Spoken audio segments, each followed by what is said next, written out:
준호와 민철은 대학 동기였습니다. 함께 취업 준비를 하고 운 좋게 같은 회사에 입사했습니다. 둘 다 월급 300만 원으로 사회생활을 시작했습니다. 하지만 첫 월급을 받은 후 두 사람의 선택은 완전히 달랐습니다. 준호는 그동안 참았던 욕구를 풀어내기 시작했습니다. 좋은 옷을 사고 비싼 음식을 먹었습니다. 새 핸드폰과 노트북도 샀습니다. 주말이면 친구들과 여행을 다녔습니다. 300만 원은 금세 바닥났습니다. 하지만 준호는 만족했습니다. 열심히 일한 대가로 원하는 것들을 누리고 있다고 생각했습니다. 민철은 달랐습니다. 여전히 학생 때처럼 검소하게 살았습니다. 월 100만 원으로 생활하고 나머지 200만 원은 따로 모았습니다. 준호가 비싼 옷을 입고 다닐 때 민철은 여전히 대학생 때 옷을 입었습니다. 준호가 고급 레스토랑에서 식사할 때 민철은 집에서 라면을 끓여 먹었습니다. 주변 사람들은 민철을 이상하게 봤습니다. 돈을 벌면서 왜 그렇게 아끼며 사는지 이해할 수 없었습니다. 6개월이 지나자 민철은 모은 1200만 원으로 투자를 시작했습니다. 처음에는 안전한 펀드에 투자했습니다. 그 다음에는 주식도 공부해서 조금씩 사기 시작했습니다. 민철은 투자를 게임이나 도박으로 생각하지 않았습니다. 매일 경제 뉴스를 보고 기업 분석을 했습니다.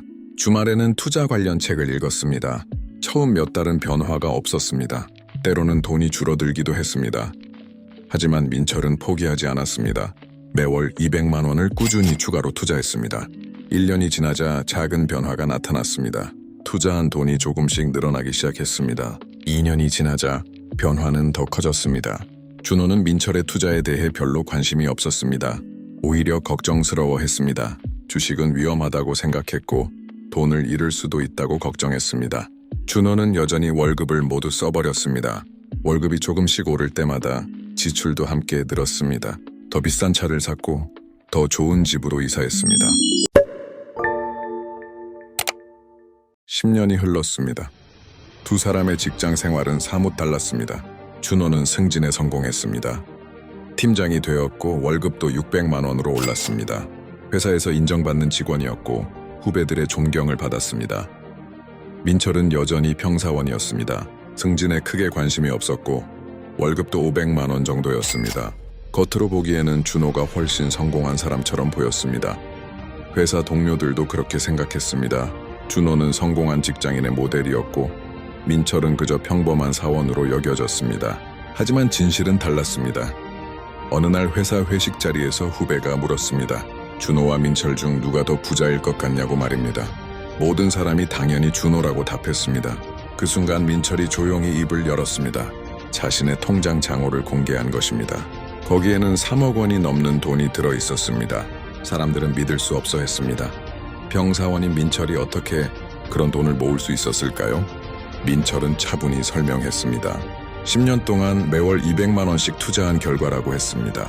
원금은 2억 4천만 원이었지만 복리에 힘으로 3억 원이 넘게 자랐다고 설명했습니다.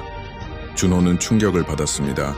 자신이 팀장으로 승진해서 우월감을 느끼고 있을 때 민철은 이미 경제적 자유에 가까워져 있었던 것입니다. 민철은 복리의 원리를 쉽게 설명해 줬습니다.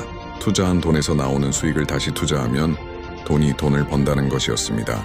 처음에는 작은 차이였습니다. 1년째는 별로 차이가 나지 않았습니다. 하지만 시간이 갈수록 그 차이는 기하급수적으로 커졌습니다. 민철의 투자 수익은 이제 월 50만 원을 넘어섰습니다. 아무 일도 하지 않아도 돈이 들어오는 것이었습니다. 조금만 더 시간이 지나면 투자 수익만으로도 생활할 수 있을 것 같았습니다. 준호는 뒤늦게 후회했습니다. 자신도 지금부터라도 투자를 시작하면 되지 않을까 생각했습니다. 하지만 현실은 냉혹했습니다. 준호가 이제부터 열심히 투자해도 민철을 따라잡기는 거의 불가능했습니다. 10년이라는 시간의 차이는 너무 컸습니다. 민철은 준호에게 간단한 계산을 보여줬습니다. 만약 준호가 지금부터 매월 500만 원을 투자한다고 해도 민철의 자산을 따라잡으려면 15년 이상이 걸린다고 했습니다. 문제는 그 15년 동안 민철의 돈도 계속 자란다는 것이었습니다. 결국 따라잡는 것은 현실적으로 불가능에 가까웠습니다. 준호는 그제야 깨달았습니다.